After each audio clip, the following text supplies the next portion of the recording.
Alright, so here is the new reverse light Radiance kit installed in the 2019 Raptor. Of course, this works on the 2017, 18, and 19. The Radiance rigid light is a light that has a halo glow, kind of a low tone light. It comes in red, amber, white, blue, and green.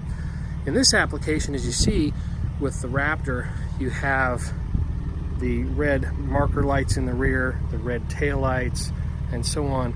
So this matches really well. So this kind of gives you that cool effect, like, you know, you can get in the front. All right, so now I went ahead and turned on the reverse lights.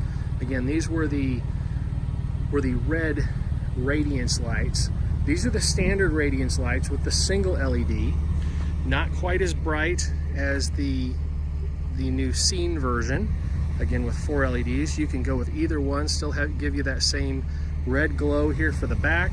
But when you're going in reverse, or when you flip that switch so you can have light behind you, that gives you that ability as well.